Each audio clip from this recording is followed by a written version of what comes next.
We are live. Good evening, everyone, and welcome to the second episode of the postgraduate program, where we have case presentations on the second and fourth Thursdays of every month.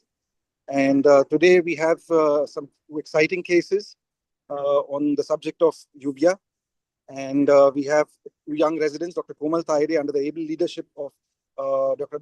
Darade sir from Ambezogai, Professor and Head of Ophthalmology at Government Medical College there, and Dr. Aman Dalal, under the able guidance of Dr. Naina Poddar Madam, the Professor and Head of Nair Hospital in Mumbai.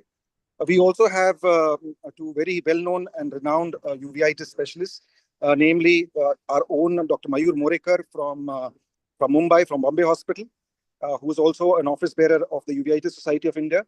And we have the popular Dr. Parthapratim Datta Majumdar, Senior Consultant at Sankar Netralaya in the Department of Uveitis. So with this brief background, I now hand it over to Professor and Head of GMC Aurangabad, Dr. Archana Vare, Madam, to please start the program. Thank you, Dr. Piyush. And we'll be starting with Dr. Komal Taide, and she'll be presenting her case. And her mentor is Dr. D.M. Darade. He is the Professor and Head at Ambezogai, Government Medical College, Ambezogai. So over to you, Komal. You can share your screen and start your case presentation. Thank you, ma'am.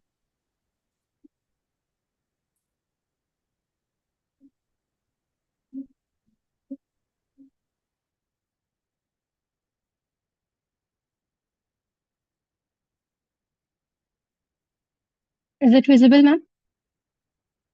Yes, you are visible. The screen is visible.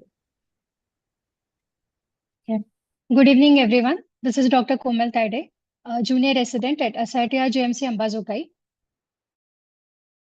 I'll be presenting a case on pain in thigh, pain in eye, a case of acute and chronic iridocyclitis in a patient of ankylosing spondylitis, under guidance of Dr. D.M. Darade sir, Professor and Head of the Department, and Dr. E.B. Sheke sir, Associate Professor at SITR GMC Ambezogai. So, 30-year-old female patient, resident of Ambezogai, housewife by occupation, came to ophthalmology OPD with chief complaints of pain and redness in left eye since 3 days. History of presenting illness. Patient was apparently already 3 days back when she developed pain and redness in left eye, which was associated with diminution of vision and photophobia. Patient consulted at some private hospital where she was started on topical drops and ointment. Details of the treatment were not known to the patient. Patient also complains of pain in lower back since 2 months, which starts from lower back and radiates towards the thighs.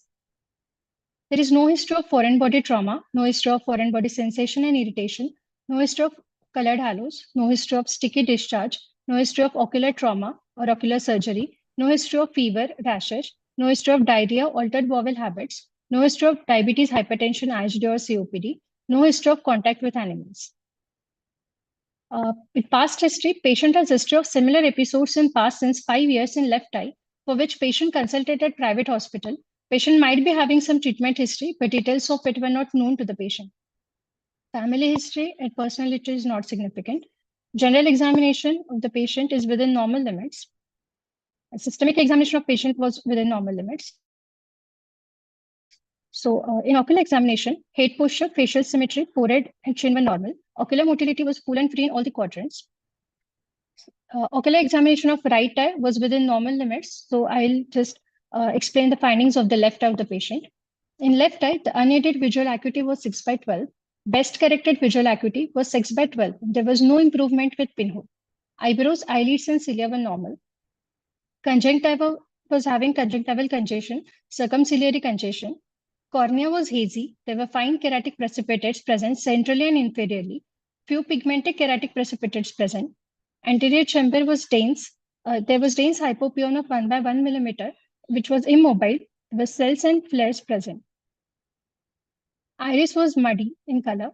Pupil more than normal in shape, more than normal in size, festoon shaped, irregular, fixed, and non-reacting to direct and indirect light.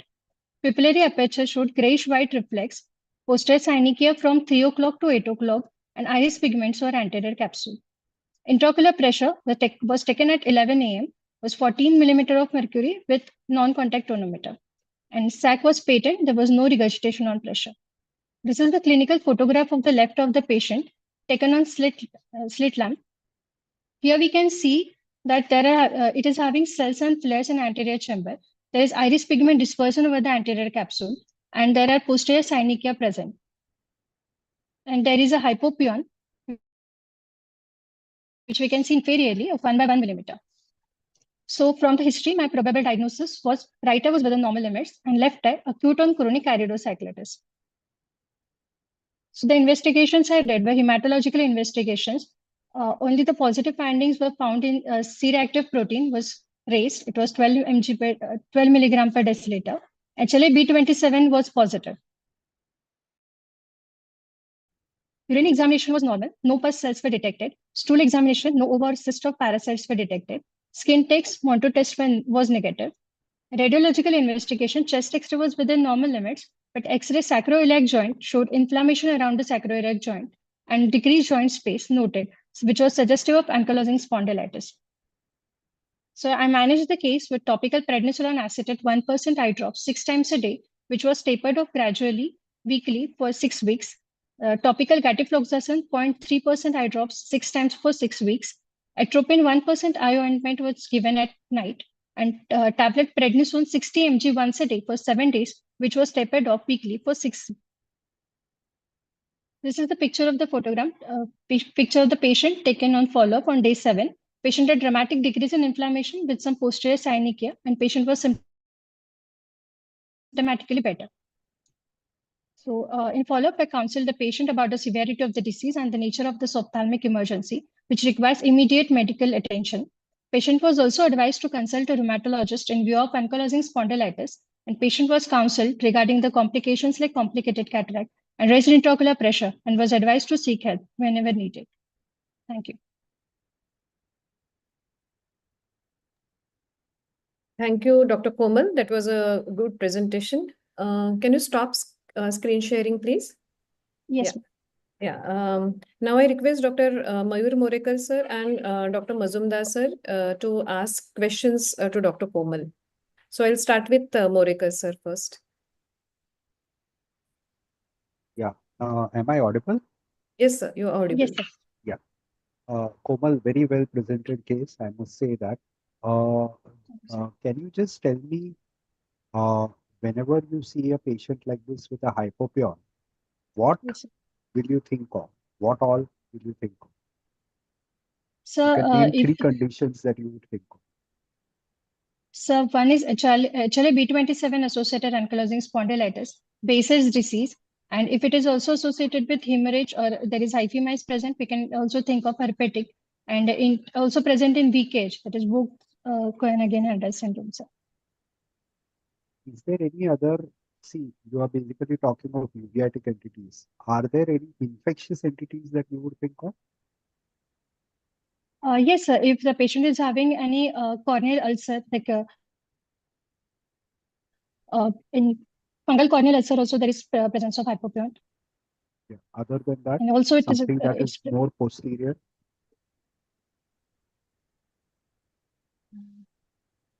Infectious anterior, you said fungal corneal ulcer or corneal ulcers. Posteriorly, where posterior segment is involved. So if panophthalmitis or endophthalmitis, patient can have this type of. Partho, you want to ask something? Yeah, very nice presentation, Dr. Komal. So you have presented a case which is basically unilateral anterior uveitis, right? Yes, sir. Yes, sir. Some differential diagnosis in common settings. I don't want you to mention the names of very rare diseases. Can you name some anterior uveitis which can occur unilaterally in common clinical setup? It can be idiopathic. It can be present in HLA-B27 associated ankylosing spondylitis. It can be present in Retinochoroiditis disease, sir. See, most common anterior uveitis, if you ask me, I won't go for Reiter disease and all. And first of all, you should not use the term Reiter disease. Nowadays, we don't use that. Reactive arthritis. Huh? Yes. Reactive arthritis, sir. Yes.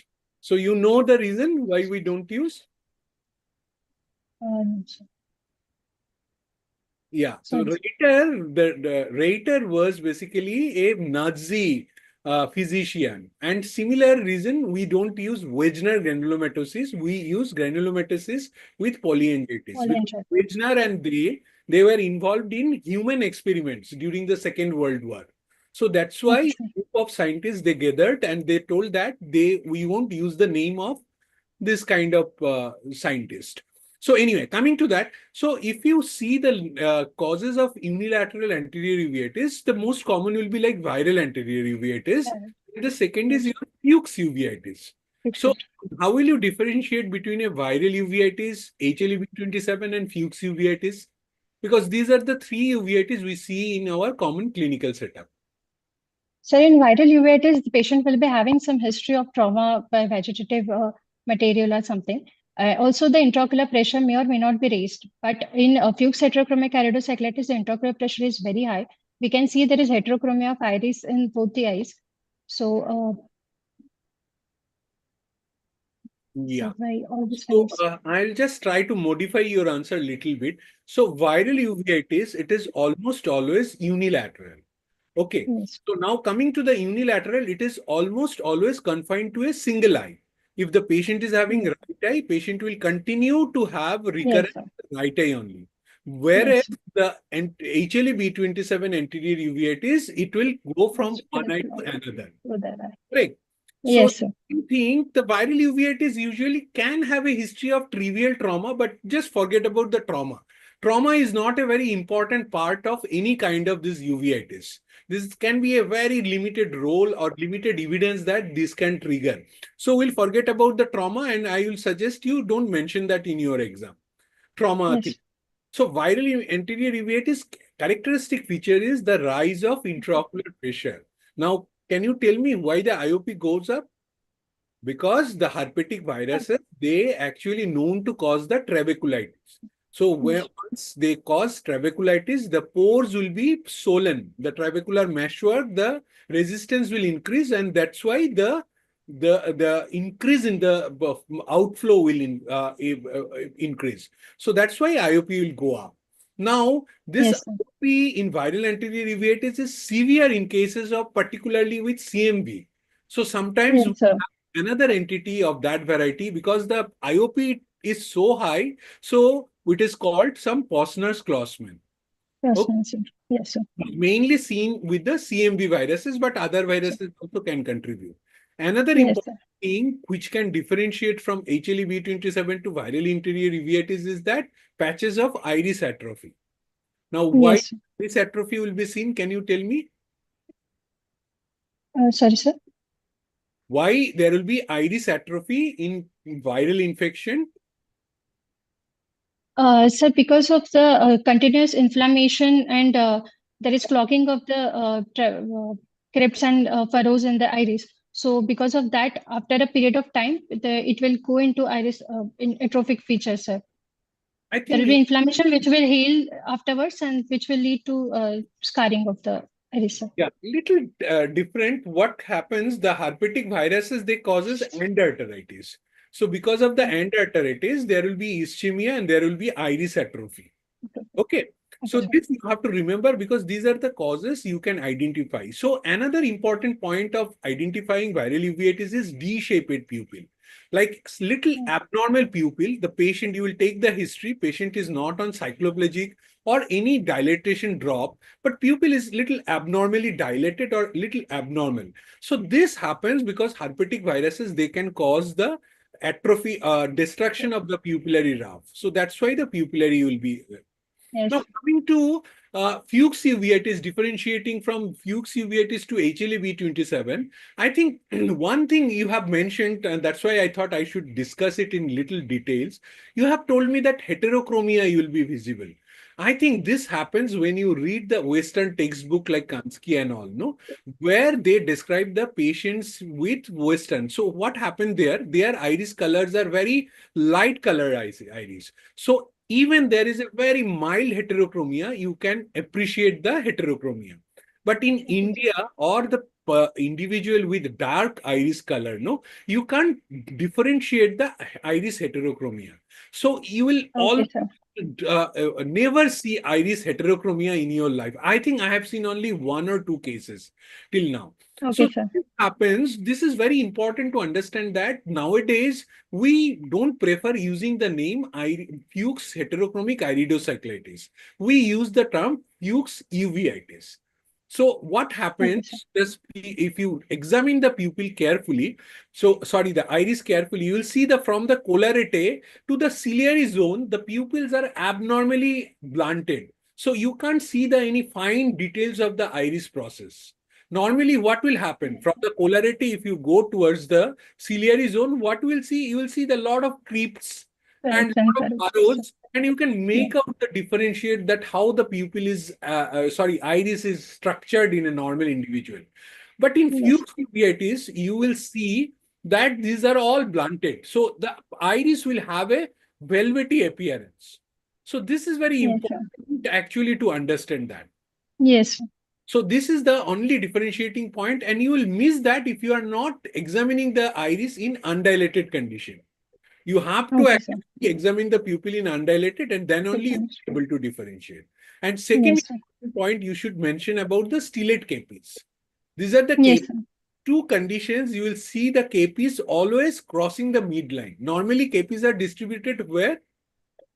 At the center and inferior and the alt triangle. Yes, very good. So base down Arl's triangle. But in two conditions, you will see that it is crossing the midline. So the two causes are, one is Fuchs, another is Fuchs. viral uveitis. I don't think Okay. I think Yes, you sir. answered and presented very well. Once again, Thank you, sir. Thank you, sir. Thank you, ma'am. Thank you. Dr. Morekar, would you like to ask any more questions regarding the investigations and the management part also? So, Komal, Yes, sir. from here, you described the patient coming to you, you described the first follow-up. Now, suppose Yes, sir. you are in a situation where the patient, you are tapering the steroids, okay, and the Yes, sir. patient gets a relapse, then what would be your plan? Are there any Sir, specific groups of drugs that you would want to start yourself or ask your rheumatologist to start in such conditions? yes, I'll start the patient on immunosuppressants, sir. So, which are the Immunomodulators. immunosuppressants? Yeah, which Sir, ones? that is Of? yes, sir. They can be either biological immunosuppressants, which includes adalimumab or infliximab or etanercept, or they can be other conventional drugs, sir, like methotrexate, which are antimetabolites, or we can go for azathioprine, cyclosporin, tacrolimus. Yeah. So what you have done here is you have named all the immunomodulators.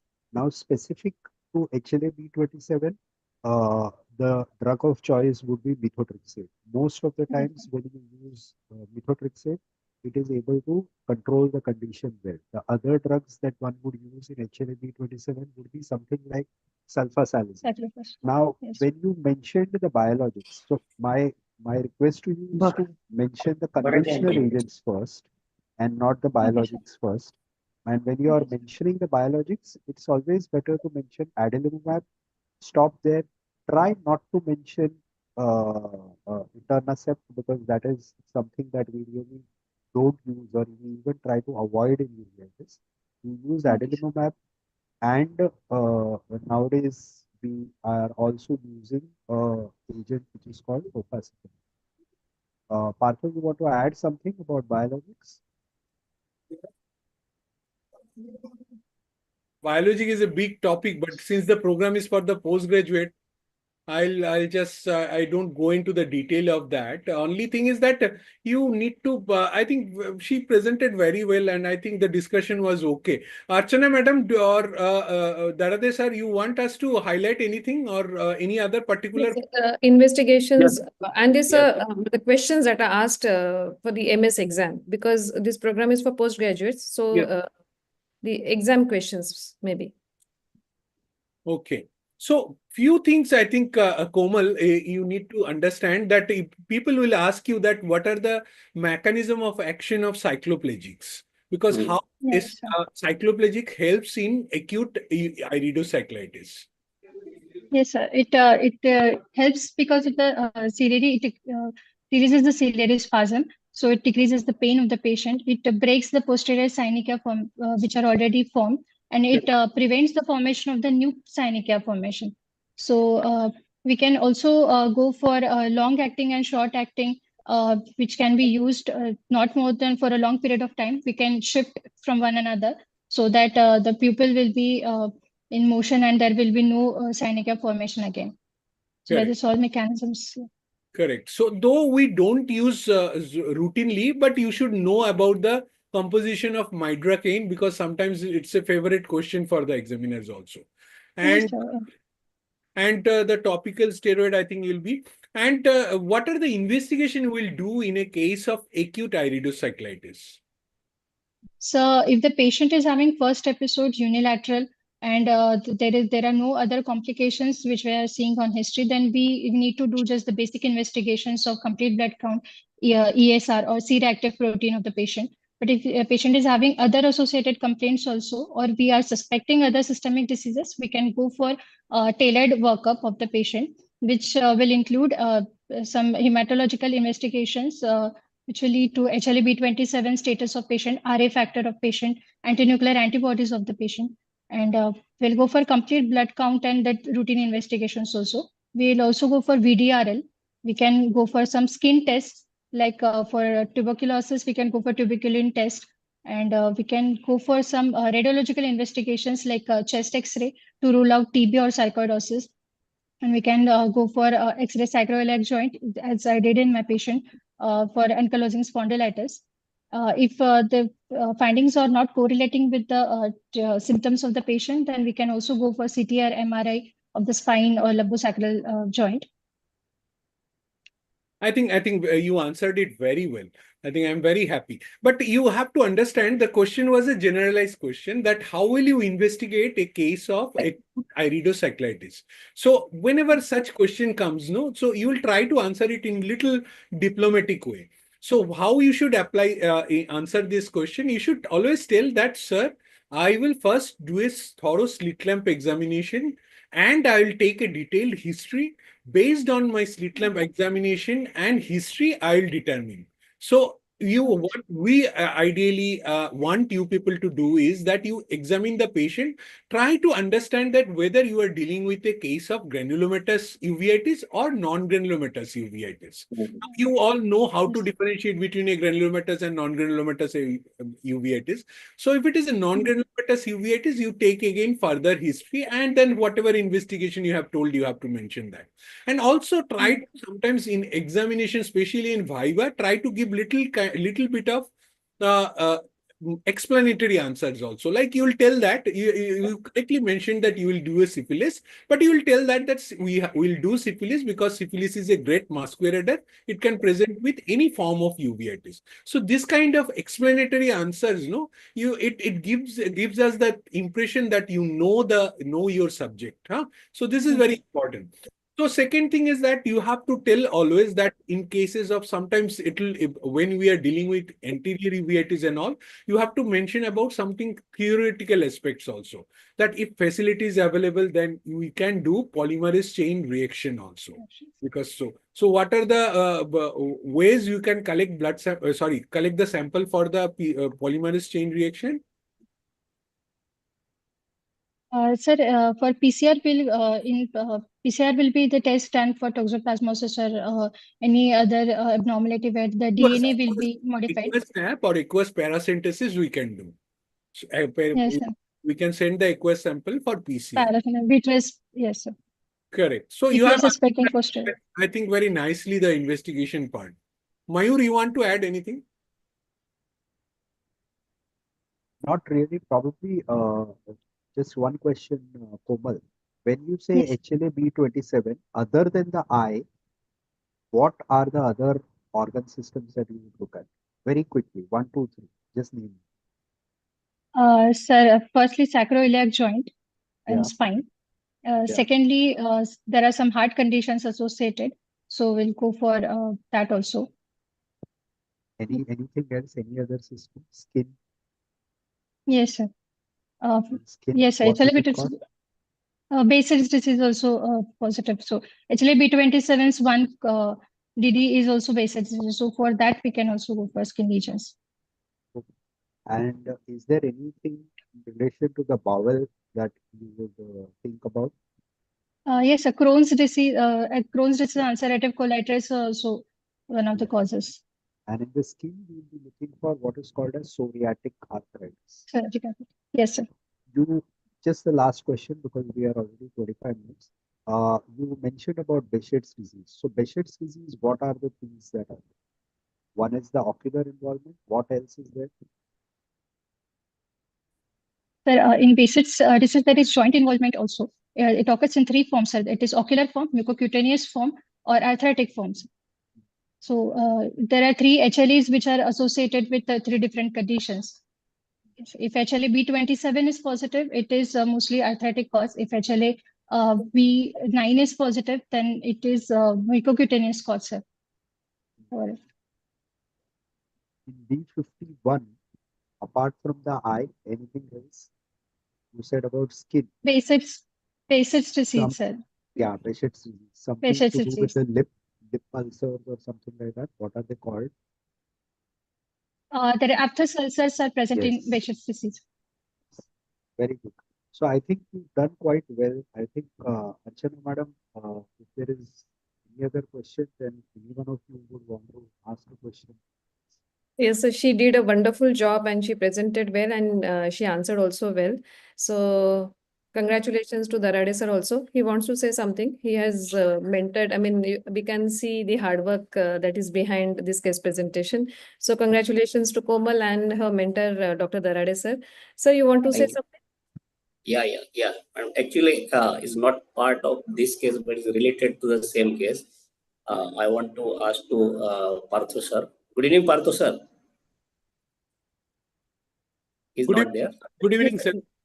Good evening, sir. Sir, same case, we have another case with ankylosing spondylitis. Yes. And recurrent is constantly after 3 months, even though we have given systemic steroids, topical steroids, cycloplegic, and all that things are given. And patient is one-eyed. Other has gone in phthisis because of the chronic uveitis only. Okay. So how can we proceed for the next management and what can be done, sir? Sir, one-eyed patient with this kind of attacks, recurrent attacks of uveitis, no, I'll suggest, sir, you have to add some immunosuppressive to the patient for a long term. So we usually send the patient to, we start it ourselves, but you can send to any rheumatologist also. Methotrexate can be a very good drug actually, sir, if the patient, and it can, means patient can afford also.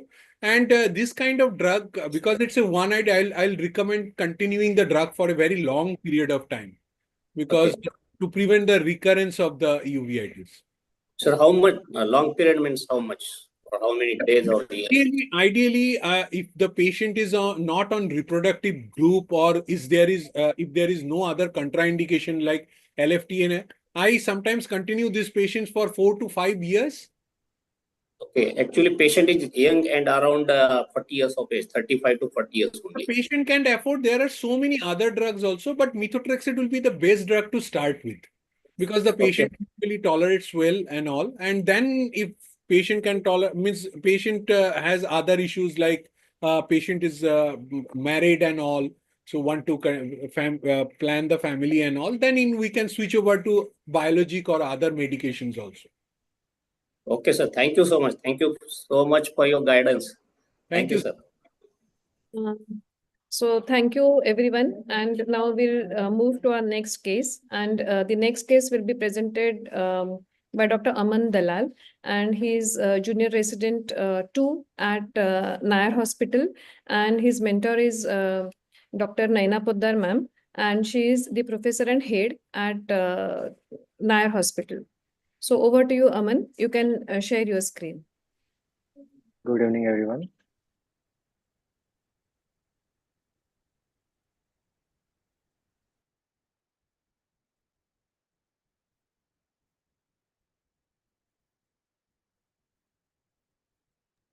Can you make it the slideshow full screen?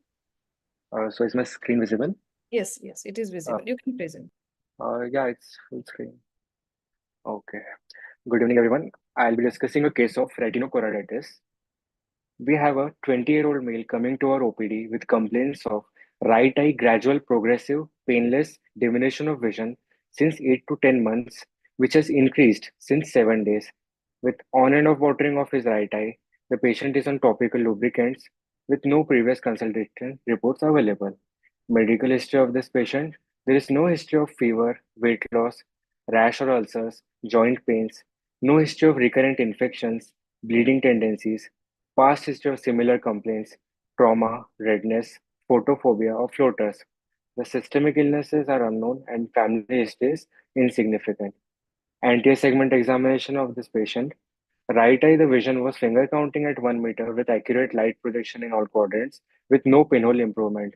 Left eye was 6 by 6 going unaided. Applanation intraocular pressure was within normal limits. The cornea of the patient, both eye was clear with no evidence of keratic precipitates. Anterior chamber was normal in depth, quiet, with no sense of flare for both the eyes. Pupil for the right eye was circular, sluggish in light reflex, normal margins with no nodules, and was poorly dilating. Left eye was within normal limits. Iris for both eyes was normal in color and pattern. Lens was clear, and the adnexa for both eyes was within normal limits. The posterior segment examination of this patient. Media for the right eye was clear in the central zone with mild inferior zone haze, and left eye the media was clear. Blood vessel, there was mild attenuation of arterioles in the left eye, right eye, sorry, with focal vascular sclerosis around the fovea. Left eye, it was with slight haziness of the temporal margins of the right eye optic disc. Neuroretinal rim was healthy. In the macula, we noted multiple diffuse pale white to yellow exudates at foveal and parafoveal region. In the left eye, not in the macula, but at superinasal location to the disc, we noted a retinochoroidal scar. This is the fundus image of the right eye of the patient.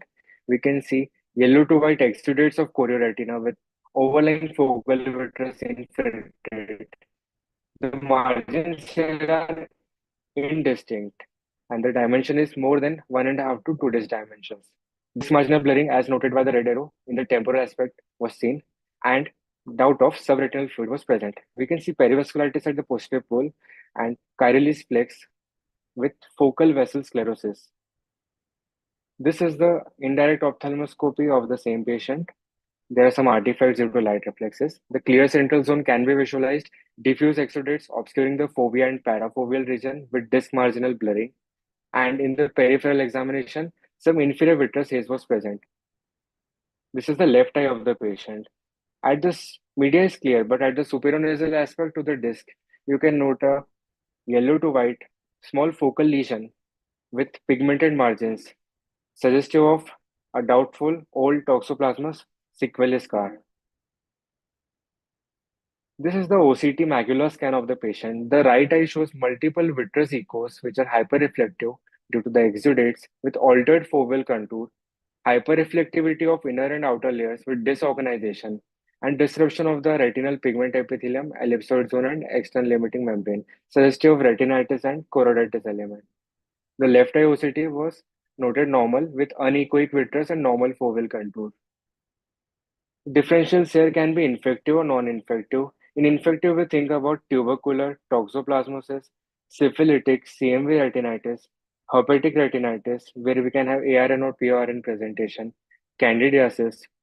In the non-infective category, we think about sarcoidosis, Vogt-Koyanagi-Harada disease, birdshot chorioretinopathy, multiple evanescent white dot syndrome, not in this case.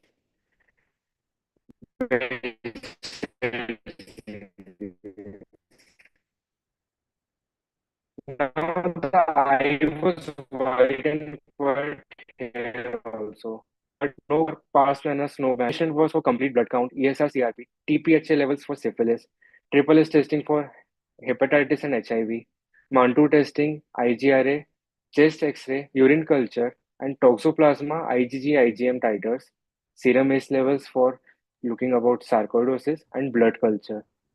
The reports of the patient are as mentioned. IGRA came out to be negative. Mantoux and chest X-ray were normal. CBC was normal. triple S was negative. The thing was Dr. Aman, excuse, your was network is toxoplasma not proper. IgTH not to be negative. Okay, am I In audible? between, you're not audible Okay, and it's okay, lagging. okay. Is it visible? Screen is visible. Am I clear Screen is now? visible, sorry, but Okay, your audio was not very clear. okay. Is it clear now? Yeah, better. Continue. Yeah. So Man, what you can talking do about, is what you can do is shut off your video so that you can see your slides and hear your audio much more clearly. yeah, Right, I think, right. You can do that. Switch off your yeah. right. Yeah, I Yes. think this will work. And don't use Okay. short forms. Yes. So the reports of the patient are as mentioned. The interferon gamma release assay was negative. Mantoux test was negative. ESR and triple S testing, CRP testing was all within normal limits. Toxoplasma IgG titers were reactive. 194 units were noted. IgM was non-reactive. Serum ACE levels, angiotensin converting enzyme levels were normal. Treponema pallidum heme agglutination assay was negative. The blood culture and urine microscopy came out to be normal and negative. We develop an impression of right eye zone 1 toxoplasma retinochoroiditis and left eye old retinochoroidal scar due to doubtful toxoplasma sequelae. Management for this patient was on systemic basis. The patient was started on tablets sulfamethoxazole 800 milligram in combination with trimethoprim BD dosage, and locally he was on left eye steroid medication predeceted 1%. Patient is kept on weekly follow-up to decide on intravitreal clindamycin dexamethasone need on further visits. This is the 1 week follow-up image of today of the patient. On the fundus image, you can see resolving foveal exudates. The margins of the lesion are more delineated. Epiretinal membrane sheen can be seen, but exudate hyperintensities, detached posterior haloid, and a doubtful lamellar macular hole. Retinitis associated thinning was noted with hyperreflectivity and disruption of photoreceptor layer. This was the ERM on subsequent scan. These are my references. Thank you.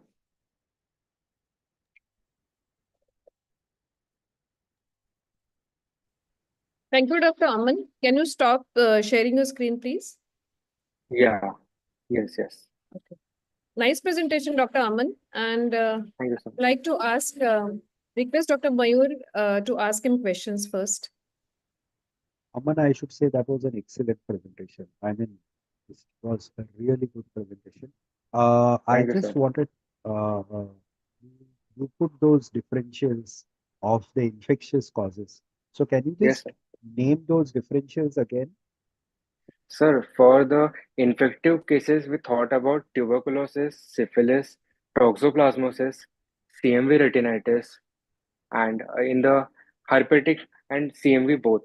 And in the non-infective differentials, we thought about sarcoidosis, Behçet's, Vogt-Koyanagi Harada.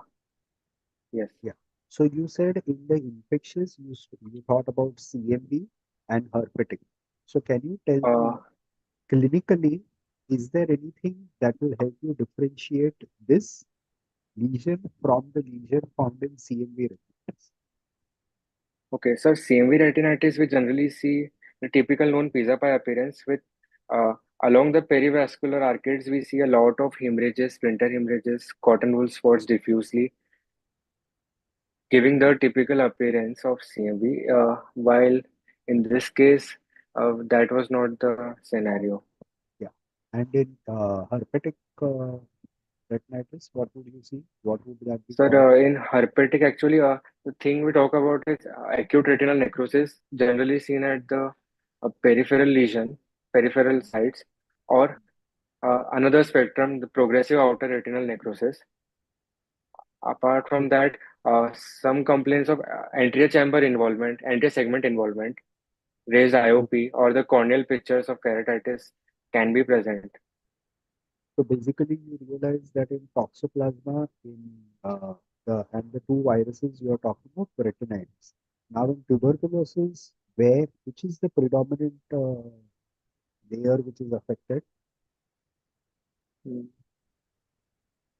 in tuberculosis, is it the choroid which is predominantly affected, or is it the retina?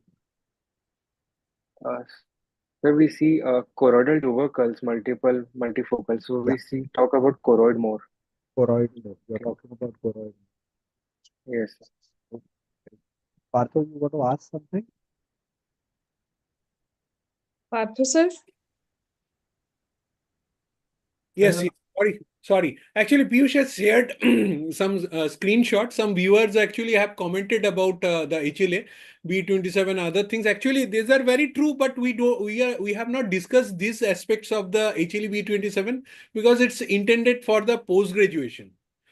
For the postgraduate students. So we didn't discuss about biologic and all, but very valid point made.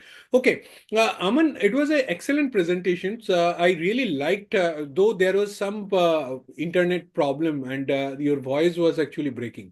Now, can you Okay. tell me that how will you differentiate a case of choroiditis from the retinitis? So mainly the depth of the lesion on fundus imaging and OCT scanning,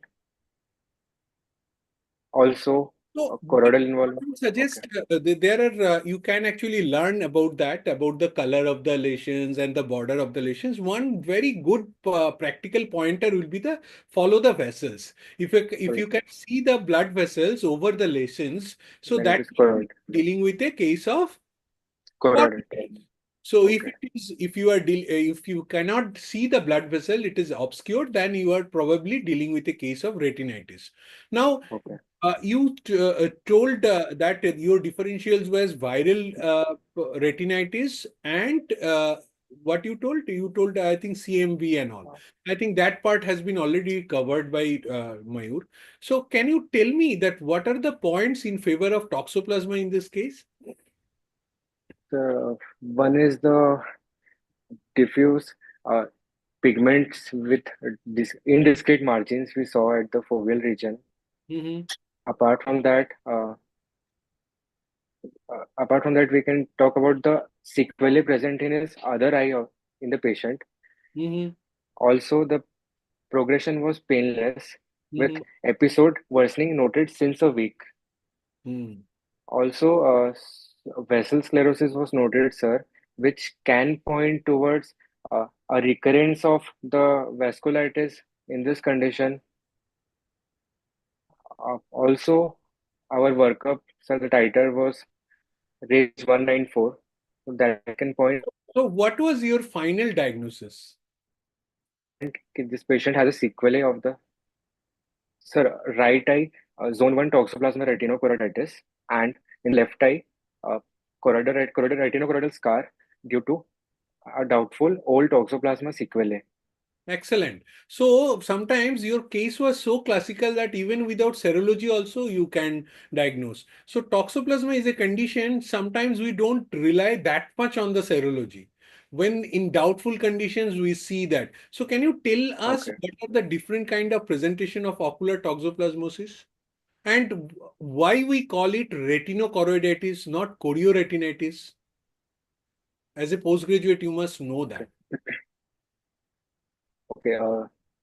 So involvement of retina was more prevalent here. Mhm.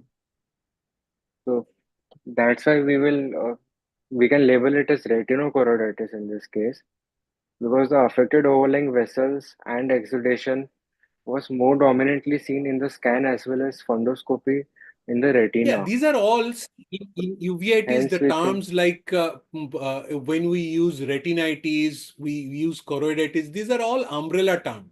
So there is nothing called treating a case of retinitis. We always treat the cause. So you have to always tell that what is the cause of that retinitis. Now coming to the retinochoroiditis, it is said that what happens, toxoplasma cysts are there in the retina. So usually the inflammation starts from the retina and it goes deeper to the choroid. So that's why correct. the term is called retinochoroiditis. Whereas in Okay. syphilis, the infection starts from the choroid because Chororetinitis. Treponema pallidum gains entry into through the choroidal highly vascular structure choroid, and from there it reaches the retina. So that's why it is called chorioretinitis. So these are the terms you have to understand that. And I think your discussion means your presentation and everything was very nice. And Mayur has discussed the case very well. Anything you want us to add, Archana madam? Yes, sir. Sir, the complications and the sequelae part of uveitis. It's not exactly related to case, but Aman, can you tell me what are the common complications we encounter in a case of uveitis? Sir, if we talk about posterior uveitis, Mm-hmm. now due to chronic scarring, we can think about development of atrophy, chorioretinal atrophy, loss of the retinal elements, also focal ischemia and inflammatory incitation of vascularization can occur. So, on chronic monitoring, apart from scars, apart from atrophies, we can see neovascularization or CNVM. Also, we saw subretinal fluid with disc margins. Now, this was a foveal exudate thing, but in posterior uveitis, we can also develop, on a chronic basis, we can see cystoid macular edema, which is often persistent even after the patient has had his treatment strategies. So, persistent macular edema, atrophic scars, CNVM, subretinal fluid, also vitritis, which was not that significant in this case, but vitritis can to development of fractional retinal detachment in some patients. Generally seen in toxocariasis and less here, but that can also be a sequelae.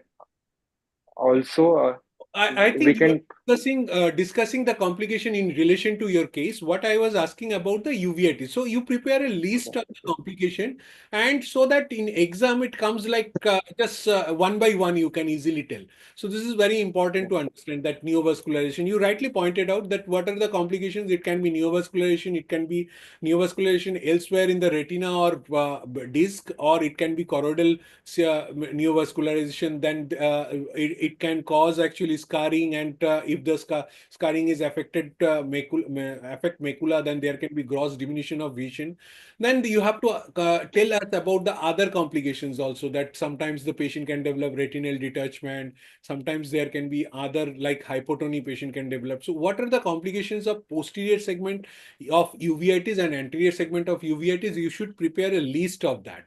So in practical exam, these are the most commonly asked questions, and from there the leading question starts. Like for example, somebody will ask, what are the causes, complications in anterior uveitis? You start telling that it can cause cataract, it can cause secondary glaucoma and all. Then the will comes that tell me some causes of uveitis where there is secondary glaucoma is very common. So you have to prepare that for the exam purpose. What are the complications and all? And rest, I think everything has been discussed about that. Toxoplasma is a very important entity for exam purpose also. You have to know the life cycle of that. You need to understand that what are the forms that affects the eye, like you have to, and the life cycle also. So in exam, sometimes you have to draw because if it comes like a part by part question, so sometimes you may have to draw the life cycle also. And in most of the textbook, you will see the fancy diagram of the animals and all. So you have to practice it without drawing anything. Just you have to the incidental host and all these things you have to write or practice also. Tachyzoid, how the tachyzoid, bradyzoid is forming. So these things you have to need for the theory purpose. You have to also need to know the various regimes of treatment of toxoplasma. What are the dose of intravitreal clindamycin, when intravitreal clindamycin is used. So these are the things you have to read about the toxoplasma. Aman, can you hear me? Piyush and yes, sir. Yes, ma'am, sir. can I take a leave, ma'am? I have to join another. Yes, sir. Yes, sir. Thank you so much, sir. I mean, it was great to have you. And Piyush, you want to say something? Thank you. Thank you, Partho. Thank you so much. I was there for a brief amount of time, but great learning points from me as always. Yeah. So much for being looking Thanks. And we also learnt a lot from you, sir. So it Yeah, was, yeah. Yeah, thank you, sir, for simplifying the topic. Thank you. Thank you. Thank you. Thank you, Thanks, sir. Partha. I believe Mayur sir had something to add. yeah. So Yes, sir. Aman, Yes, sir. can you hear me? So Aman, Yes, now yes. the exam is over. You can relax. I just want you to do one thing for the benefit of all the residents, including mine.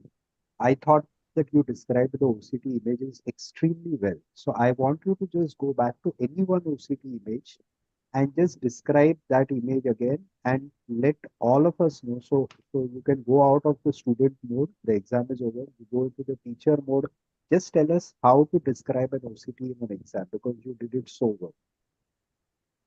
Okay. You can share I your screen will share again my screen. for that Okay. bit.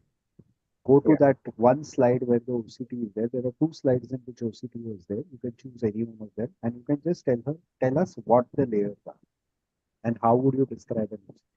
I think that's the last Okay. thing for today that you Okay. So I will give it a try. Thank you so much, sir. So here we will discuss the OCT macular scan of the right eye of this patient. Yeah. The vitreous shows multiple hyperreflective punctate dot-like echoes, which are Yeah. suggestive of the exudates as seen on the clinical picture also.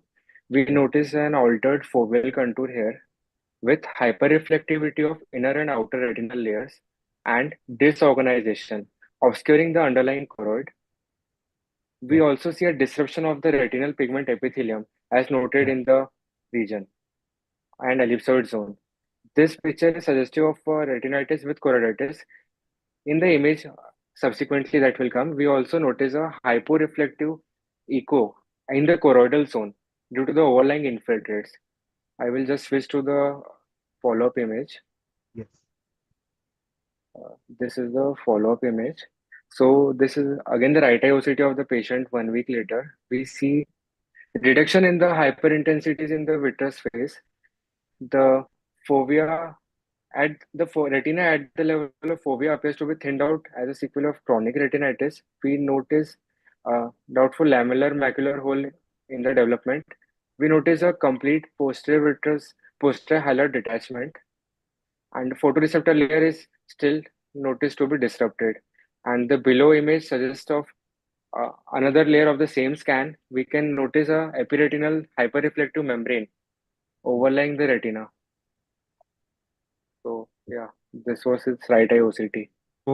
Before Dr. Mayur adds to this, very nicely described for a resident, but considering that you're already doing so well, I just want to add that when you're describing an OCT, you have to have or not just an OCT or more or less all the investigations. You have to be very clear of the terminologies that are used. Now you are mixing up between echos, reflectivities, and intensities. So when you're looking at Okay. you have only reflectivity. Okay. So you cannot, if you mention echos is typically seen in ultrasonography. So when you have hyperreflective echos in the vitreous cavity, so the terminology over here goes wrong. So take your time, understand, and then it takes a little time, but you'll be able to use the right terminology. Mayur sir, you want to add? Not really. I thought that I would want a word from Neena madam. Madam, this was an excellent thing. I mean, coming from a second year resident. Absolutely. Yes, very good. Thank you so much.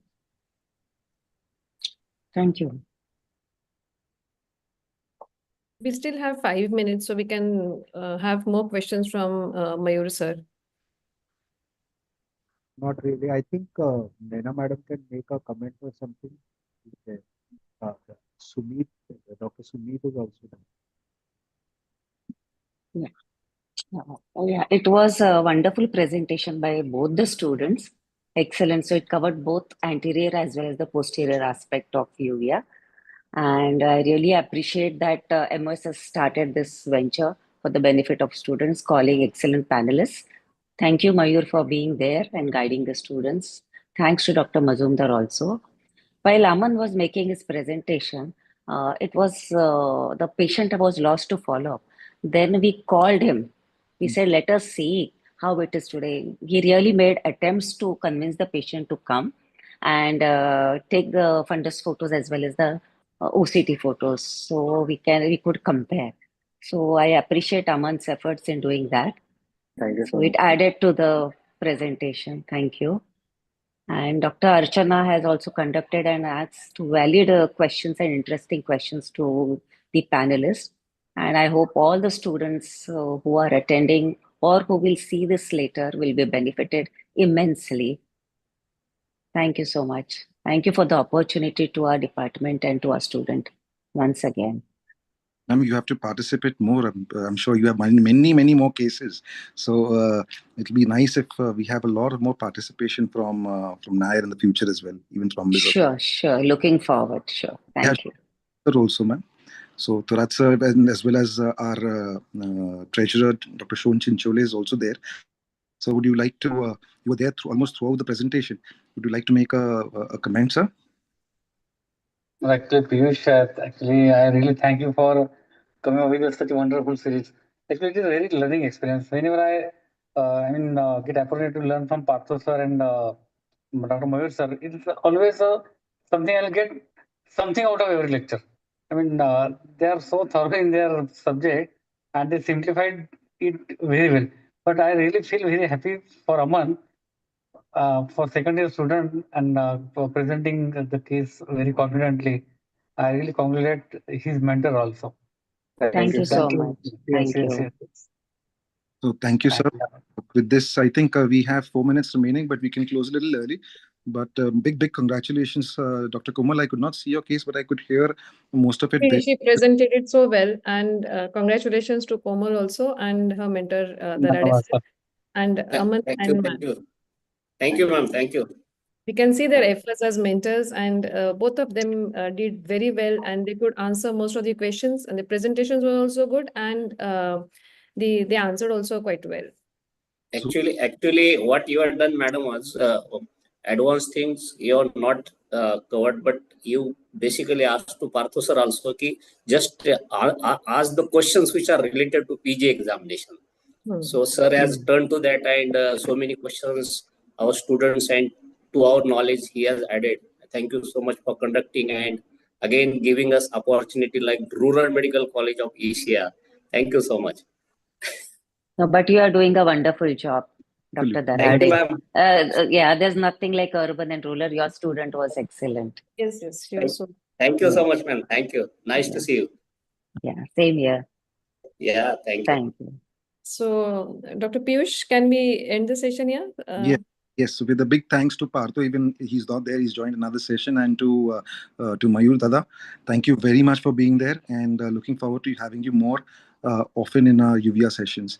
And hope you guys, Komal and Aman, pick up UVA and Retina after your post-graduation. Yes, sure. Okay, bye-bye. Thank you very much, Dr. Archana. Vare Madam takes a lot of efforts for these programs. And thank you, Professor Poddar and Professor Darade sir, for guiding your students so well. And thank you for being a part. Thank you so much. Thank you.